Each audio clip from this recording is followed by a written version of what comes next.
100 calorie चाहिए होती है एक इंसान को खाने के लिए, उसी के अकॉर्डिंग सरकार 5 किलो या 6 किलो राशन हर एक बंदे को पहुंचाती है ना। फिर भी हमारे देश में ज़ीरो हंगर नहीं आ पा रहा है, ज़ीरो पॉवर्टी नहीं आ पा रही है, सस्टेनेबल डेवलपमेंट नहीं आ रहा है, वीमेन एम्पावरमेंट नहीं आ रही है। आप रिजर्वेशन बिल की बात तो करते हैं, लेकिन आप उस रिजर्वेशन बिल को 2030 में लागू करेंगे, है ना।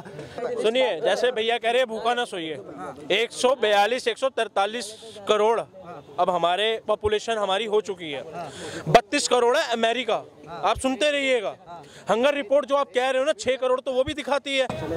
मैं यहीं से पूछ लेता हूँ, इस हंगर इंडेक्स का क्या आपके घर में कोई फॉर्म लेकर आया सर्वे का कि आप कितने टाइम खाना मिल रहा है, कितना नहीं मिल रहा है? आपको आई कॉल? नहीं। आपको आई कॉल? यहाँ किसी को कॉल आई हंगर इंडेक्स के नाम पर? तो कौन सा सर्वे करवा रहे हो? कहाँ हो रहा है ये सर्वे? बांग्लादेश में, पाकिस्तान में? जब हमारे लोगों से ही नहीं पूछा जा रहा, ये कौन सी रिपोर्ट दी जा रही है? भाई ये सिर्फ बेवकूफ़ बनाने की बात है। संगठन है, एक एनजीओ है जो ये सर्वे निकालता है। इनके हिसाब से आप पढ़े लिखे युवा हैं आज के डेट में, गूगल करो कि ये हंगर रिपोर्ट कौन निकालता है, आपको पता चलेगा कि नहीं। आपने 107 बोल रहे हैं, आप कह रहे हैं करोड़ कैसे भूखा सो रहे हैं? सर आपके हिसाब से हमारी स्थिति पाकिस्तान से भी नीचे है। कौन आने वाला प्रधानमंत्री? कौन बन सकता है प्रधानमंत्री? देखो, अभी 3 स्टेट जीते हैं बीजेपी ने, है ना। छत्तीसगढ़ जीता है, मध्य प्रदेश जीता है, राजस्थान जीता है। आपका सवाल ये होना चाहिए कि 2024 में कोई भी सरकार आए, उससे हमारे क्या काम होने चाहिए और देश के लिए क्या होना चाहिए, है ना। देखो, अभी हमारी G20 की मीटिंग हुई थी, है ना, बहुत सक्सेसफुल मीटिंग भी रही है। तो अभी क्या है कि हम आने वाली कोई भी सरकार हो, देखो कांग्रेस हो, बीजेपी हो, आप हो, कोई भी सरकार हो, हम चाहते हैं ज़ीरो हंगर हो, समझते हो, ज़ीरो पॉवर्टी हो, सस्टेनेबल डेवलपमेंट हो। आज भी 22 करोड़ लोग भूखे मर रहे हैं, अच्छा, है ना, समझ लो।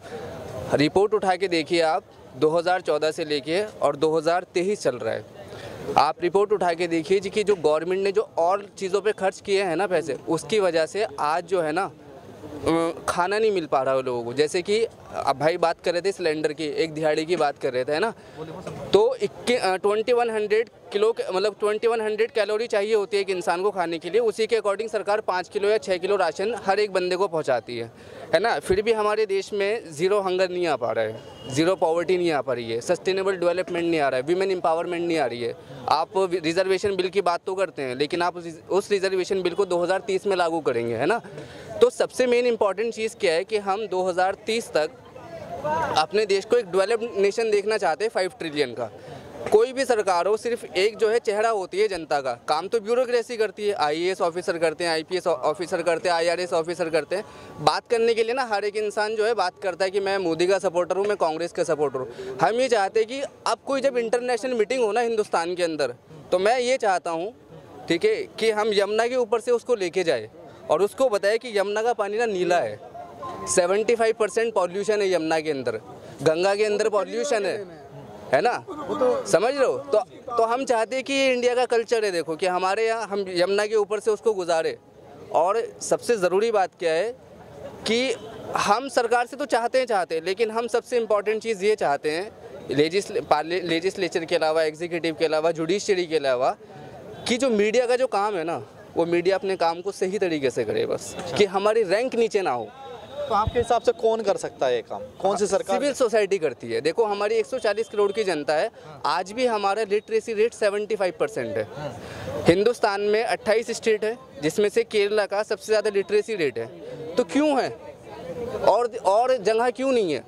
केरला ही क्यों, समझ लो। और अभी सुना होगा आपने, आर्टिकल छप रहे हैं नॉर्थ वर्सेस साउथ। 3 राज्यों में जो आप नॉर्थ में आते हैं, मध्य प्रदेश, राजस्थान, छत्तीसगढ़, वो तो जीत जाते हैं आप, लेकिन साउथ हार जाते हैं। क्यों? तेलंगाना क्यों हार गए? क्या कहेंगे भैया? है ना, तेलंगाना भाई साहब ने कहा क्यों हार गए। तेलंगाना के अंदर आपको लगता है हम हार गए, लेकिन 2 से 8 पे भी है। नहीं, आपने कहा तेलंगाना क्यों हार गए, लेकिन अभी अगर यही भाजपा छत्तीसगढ़, MP ये भी हार जाती, तो जो विपक्ष है वो तो खुशी की लहर में डूबा होता और उनके सपोर्टर भी। नहीं, मैंने भी आपने क्यों एक्सेप्ट किया? आपने क्यों? देखिए, चोर की दाढ़ी में तिनका भी कह सकता हूँ मैंने क्या आपको बोला कि मैंने आपको यही बात बोली ना कि चोर की दाढ़ी में तिनका। मैंने आपको विपक्ष नहीं कहा, मैंने कहा कि विपक्ष जितने दावे बोल रहा था कि 3 राज्यों में मोदी जी जा रहे हैं और वो कौन सी वो भारत जोड़ो यात्रा कामयाब हो गई और राहुल गांधी के चेहरे पे इतना वोट मिलेगा कि मोदी जी सत्ता से बाहर हो जाएंगे और गठबंधन भी बन गए। लेकिन जनता ने ऐसा तमाचा मारा उनको, तीनों राज्यों की, तीनों क्या, आप पांचों का सर्वे उठा करके देख लो। तेलंगाना के अंदर 2 से 8 पे पहुंच जाती है, मिजोरम में 2 सीटें लेती है, कांग्रेस से ऊपर रहती है। मेरे भाई सुनो, एक तेलंगाना के अंदर आप ये बताओ कि भाजपा की सरकार बनी कब थी? जैसे कई लोग मुद्दा लेते हैं, केजरीवाल ने पंजाब में भाजपा को हरा दिया, ये बताओ कि पंजाब के अंदर भाजपा आई कब थी? ये बताओ। आप बात को डाइवर्ट कर रहे हो। नहीं, आपने मैं आपसे पूछूं कि भुखमरी ज्यादा है। अब मैं उस पे आ जाता हूं। एक सेकंड, मैं आपके सारे पूरे सवालों का जवाब लूंगा। भुखमरी ज्यादा है, ठीक है, एजुकेशन पर काम नहीं हो रहा, काम देखिए एजुकेशन पे काम नहीं हो रहा। इन्होंने सबसे मेन बात बोली नहीं, हर चीज की जड़ है पॉपुलेशन। पॉपुलेशन नहीं बोली, सारी बोलती है इन्होंने। जब 10,000 कमाने वाले का 8 बच्चे होंगे, वो कैसे पढ़ाएगा, कैसे क्या नौकरी दिलाएगा उनको? जड़ में तो पॉपुलेशन आ गया, उसी की वजह से करप्शन होएगा, उसी की वजह से करप्शन होता है। आप रेलवे काउंट पर जाते हो, 100 बंदे लाइन में लगे हुए, आप फिर सोचोगे शॉर्टकट मारूं, अगर 4 लगे वहाँ पे 10 लोग तो वेट करके टिकट ले लोगे। पॉपुलेशन हर चीज के जड़ में जाकर पॉपुलेशन मिलेगी, उसका भी नाम देता है। भुखमरी बहुत। सर 1 मिनट रुकिए, मैंने आप पे पूरे 5 मिनट 2 से 3 मिनट मांग रखा, मैंने डिस्टर्ब तो नहीं करवाया किसी से, बिल्कुल सबसे मैं जवाब ले रहा हूँ। भुखमरी बहुत ज्यादा है, सन 2014 से 107% में भुखमरी पहुंच चुकी है। 107% सब भूखे मर रहे हैं, 107% कैसे हो गया? रिपोर्ट है ये, आपको पता है कौन कौन निकालता है? मतलब इंसान जो इंसान कुत्ते बिल्ली भूखे मर रहे देश में यार, 107% क्या मतलब यार? और जो यहाँ पर गुमराह करने वाले लोग हैं ना, वो हंगर रिपोर्ट में क्यों बोलते हैं? कभी आप गूगल में सर्च करो, ये हंगर रिपोर्ट जो है इसको वो कहते हैं जाहिर कौन करता है, कभी सर्च करो। ये एक संगठन है, एक NGO है जो ये सर्वे निकालता है। इनके हिसाब से आप पढ़े लिखे युवा हैं आज के डेट में, गूगल करो कि ये हंगर रिपोर्ट कौन निकालता है, आपको पता चलेगा कि नहीं। आपने 107 बोल रहे हैं, आप कह रहे हैं करोड़ कैसे फोकस हो रहे हैं? सर आपके हिसाब से हमारी स्थिति पाकिस्तान से भी नीचे है। हंगर रिपोर्ट भूखे मर रहे हैं, 22 करोड़ हंगर हो गई ना भाई, भूखा ना रहे। हमने ये नहीं बोला कि रिपोर्ट, हम ये चाहते हैं कि हमारे देश में हर एक इंसान को उसकी बेसिक नीड मिले, है ना, चाहे वो आप है, क्योंकि आप भी देखो अगर रहोगे खाने के बिना तो नहीं रह पाओगे ना, क्योंकि और देखो बात रही पॉपुलेशन की, है ना, तो हमारे प्रधानमंत्री वन ऑफ द बेस्ट प्रधानमंत्री माने जा रहे हैं इस टाइम पे, है ना। और अभी ये देखो आप कि हमारे USA के साथ जो है बहुत अच्छे रिलेशन भी हुए हैं, फॉरेन कंट्रीज में हमारे बहुत अच्छे रिलेशन है, हम इंटीग्रिटी को वो करते हैं, सॉवरेनिटी को हमारी बहुत मजबूत है। हम ये नहीं कह रहे हैं कि आप जो है भूख हमारी रिपोर्ट खराब आई है, हम ये चाहते हैं कि चलो हम बहुत अच्छा कर रहे हैं, लेकिन हम ये चाहते हैं कि जब इंसान रात को सोए ना तो वो भूखा ना सो। सही है। आप बताइए गलत है क्या मेरी बात? है ना, आप बताइए गलत। हमने रिपोर्ट नहीं बोली ना, हमने हम चाहते हैं कि हमारा युवा जो है ना, मैंने सुन लिया ये बात, बताइए। सुनिए, जैसे भैया कह रहे हैं भूखा ना सोइए, 143 करोड़ अब हमारे पॉपुलेशन हमारी हो चुकी है, 32 करोड़ है अमेरिका, आप सुनते रहिएगा। हंगर रिपोर्ट जो आप कह रहे हो ना 6 करोड़, तो वो भी दिखाती है जो 32 करोड़ 20 ट्रिलियन।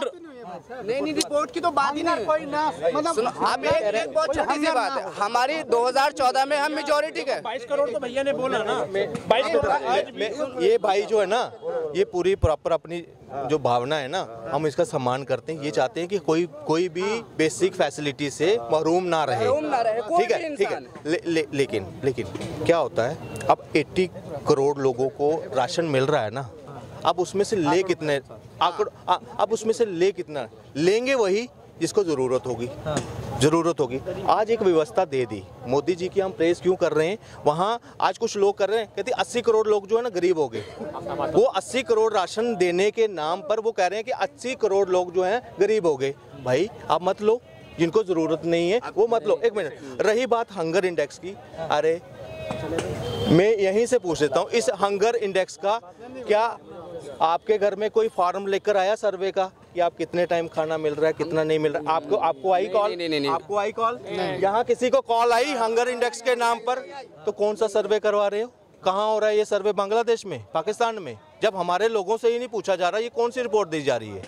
भाई ये सिर्फ बेवकूफ़ बनाने की बात है। वही रही बात जो भांपना, एक होता नेता बोलना कि हम गरीबी हटाएंगे, असल मायने में अगर किसी ने ग्राउंड पे काम किया है। अब एक रिपोर्ट और भी है, आप हंगर इंडेक्स कह रहा हूँ, एक उसका WHO की एक रिपोर्ट है जिसमें 13.5 करोड़ लोग जो है गरीबी लाइन से ऊपर उठे हैं। अच्छा। और एक SBI की अपनी रिपोर्ट है, मिडिल क्लास इनकम बढ़ी है 11.5 लाख के करीब, जो 5 लाख हुआ करती थी। पर कैपिटल इनकम जो है बढ़ी है। टैक्स पेयर जो पहले कितने परसेंट थे, आज वो उनकी परसेंटेज बढ़ी है। तो ये भी तो आंकड़े हैं, इस पे कोई विश्लेषण करेगा? चीज होती है। अभी श्रीलंका में क्या हाल है सबको पता है, इंडिया से सस्ता पेट्रोल मिल रहा था। मैं बात का जवाब देना चाहता हूँ पॉपुलेशन के ऊपर। देखो 2014 में आई थी, है ना, S जयशंकर साहब जो हमारे one of the best foreign external affair minister माने जा रहे हैं, नितिन गडकरी के साहब, मतलब इस टाइम जो ब्यूरोक्रेसी है वो टॉप मोस्ट की ब्यूरोक्रेसी हमारे पार्लियामेंट में बैठी है ना। तो 2000 हमसे तो ज़्यादा समझदार हैं वो लोग, हमसे ज़्यादा दुनिया देखी है उन लोगों ने ना। क्या उन्होंने कभी इस चीज़ पे डिस्कशन नहीं किया होगा 8 साल में? क्या उन्होंने नहीं देखा यार पॉपुलेशन बढ़ रही है तो हमें इस चीज़ पे क्यों नहीं लेके आना चाहिए? क्योंकि उनको लगता है, आज देखो कोरिया क्यों रो रहा है ना, कि पॉपुलेशन बढ़ाओ। आपका 45% से ऊपर वाली एज के जो लोग हैं ना काम कर रहे हैं, आपका यूथ आप अपने आप को यूटिलाइज नहीं कर पा रहे हो। हम चाहते हैं कि जो युवा है ना, आज हम रिसर्च एंड डेवलपमेंट में आगे बढ़े, चंद्रयान 3 लॉन्च कराया हमने। हम चाहते हैं कि हमारा रिसर्च एंड डेवलपमेंट इतना तगड़ा हो कि हम दुनिया को सप्लाई करें आर्म्स। आज हमें रशिया से लेने की ज़रूरत ना पड़े, आज हमें USA से लेने की ज़रूरत ना पड़े। आज जो हमारे न्यूक्लियर वेपन है ना, वो जो जब 1970 से थे ना, आज वो उनकी संख्या बढ़े। हम चाहते हैं कि हम विश्व गुरु बने, विश्व गुरु नहीं नैतिक गुरु बने, क्योंकि हमने आइडियलिस्ट लीडर दिए हैं दुनिया को, हमने दुनिया को हमेशा से राह दिखाई है। तो हम ये चाहते हैं कि हम ग्लोबल साउथ के लीडर ना बने, हम पूरी दुनिया के लीडर बने। और G20 में वसुदेव कुटुंबकम की इसीलिए बात की गई है, 1 नेशन 1 फैमिली 1 फ्यूचर, क्योंकि हमने दुनिया को हमेशा से राह दिखाई है।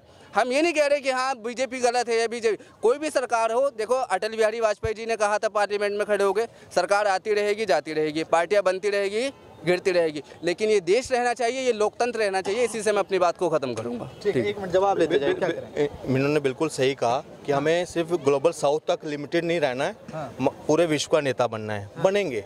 हमने अपने यूथ को विश्व का नेता नहीं बनना है, विश्व का गुरु बनना। एक मिनट लेकिन एज ए यूथ ये कह रहे हैं हमारे 60 से 65% हमारा यूथ है, उसको प्रॉपर यूटिलाइज करना चाहिए, उसको रिसोर्सेज देकर, नीतियां बनाकर, उनको फैसिलिटी प्रोवाइड कर वो हर जगह हो रहा है। आप ATL लैब्स क्या था, अटल एक वो AI की वहाँ पे हर 12th तक स्कूल में वहाँ पे लैब, टेक्निकल बेस्ड एजुकेशन को बढ़ावा मिल रहा है, स्किल डेवलपमेंट के नाम पर हो रहा है। दूसरा, क्या यूथ तैयार है? आपने अग्निवीर जो एक पैरेलल था, आर्मी के पैरेलल शुरुआत की कि आप जो हमारी एवरेज आर्मी मैन की लाइफ है वो 30+ जा रही है। इवन हमारा जो देश है वो सबसे बड़ा युवा देश माना जाता है, वहाँ एवरेज एज 22 से 23 साल होनी चाहिए थी। उसके आधार पर इन्होंने अग्निवीर स्टार्ट किया, हो गया, प्रोटेस्ट शुरू हो गया। उनको समझा नहीं कि भाई ये पैरेलल है, ये पैरेलल रिक्रूटमेंट है, जो ऑलरेडी जो होती आ रही थी वो तो एज इट इज चलेगी, मगर साथ में अग्निवीर, उसमें भी 50% अब जो है पक्के होंगे।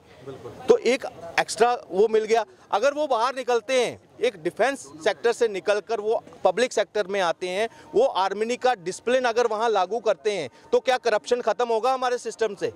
तो वो एक बेस बनाने की कोशिश की थी, मगर क्या हुआ, दूसरी अन्य राजनीतिक दलों ने क्या कर दिया, उसको मिस इंटरप्ट करके, मतलब उसको प्रेजेंट किया, और यूथ ने क्या किया, ट्रेनें जलाना शुरू कर दी, विरोध करना शुरू कर दिया, हुआ ना। मगर अगर ऐसे ही हमारा अगर कम जनसंख्या कम होती, जैसे इजराइल है, और सबको लागू होता कि आपने आर्मी ट्रेनिंग लेनी है, फिर आप जो मर्जी काम करना है वो करिए, मगर आपको 2 साल 4 साल की ट्रेनिंग लेनी जरूरी है आपको, फिर क्या करते ये समाज की नींव रखने की कोशिश, हर एक चीज़ हो रही है, हर एक चीज़ हो रही है। आप इनोवेशन देखिए, एग्रीकल्चर सेक्टर में ड्रोन से आप पेस्टिसाइड्स, ये सारे चीज़ें आप निगरानी कर रहे हो, मॉडर्न। अब 6G में सबसे ज़्यादा अगर किसी ने पेटेंट किया वो भारत देश है। हमारे प्रोडक्ट्स साइंस में, मेडिकल फील्ड में हम आगे बढ़ रहे हैं, तो ये अचीवमेंट्स हैं, इसके लिए अप्रिशिएट करो सरकार के लिए। हर बार में सिर्फ नुक्त निकालना कि भाई हाँ ये रह गया, अगर 99% आपको 9 दे रहे हैं तो आप 1.1% भी उस पर कमी निकालोगे, हमें मिल रहा है, उसके लिए पहले उसको अप्रिशिएट करो गवर्नमेंट को, कि ताकि वो और ज़्यादा जातियों में बांटने की कोशिश हो रही है। जातियों में बंटकर आपको क्या दिया आपने इससे पहले? कुछ नहीं। आपको अभी भी कि भाई ये जो विकास का रथ है रोकना है, कैसे भी करना है, प्रोपोगंडा चलाकर, जातिवाद, धर्म के नाम पर। आज जो है ना सबको इक्वल डेवलपमेंट मिल रही है, सबको इक्वल। कोई ऐसा वर्ग नहीं है जो अपने आप को कहे कि हाँ मुझे ये फैसिलिटी नहीं मिली क्योंकि मैं इस धर्म का हूँ इसलिए नहीं दी। कोई बोल सकता है? सबको मिली है। मेरा लास्ट सवाल आपसे ये 24 में कौन? 24 में मोदी हैं जी। कौन है 24 में? अरे मोदी जी है जी। अच्छा, राहुल गांधी नहीं आएंगे? फिर भैया वही वाली बात। कौन है 24 में? मोदी मोदी कौन है? 100% मोदी आएगा, 100%। कौन? मोदी जी। 24 में कौन है? 29 की बात करो भाई, 24 का तो सबको पता है यार।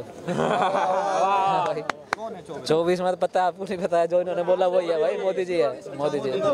24 में कौन है भैया? 400 पार 400 पार। भैया देखो मोदी का। भाई साहब सुनिए, हाँ भैया। इन्हें मोदी जी से इतना डर लग रहा है।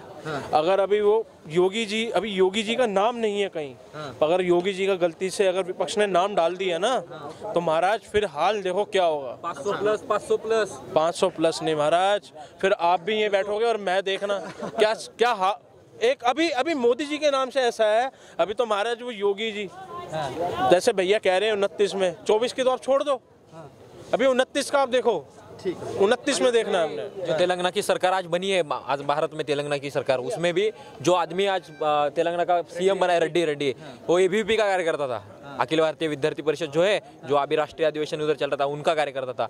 वो भी मैं कहता हूँ वो भी सरकार बीजेपी की ही है। अच्छा, वो भी सरकार सनातन को मिटाने वाली सरकार नहीं है, वो भी गाली हाँ वो ये होगा। और जो आज देख रहे स्वावलंबी भारत अभियान है, अखिल भारतीय विद्यार्थी परिषद है, अनेक आयाम गतिविधि के माध्यम से जो सरकार काम कर रही है देश में, जो स्टार्टिंग प्रोडक्ट्स लाने का, इंक्यूबेशन करने का, उसके लिए कौन काम आज तक 75 वर्ष में आज तक कोई किया तो भारत ने किया है।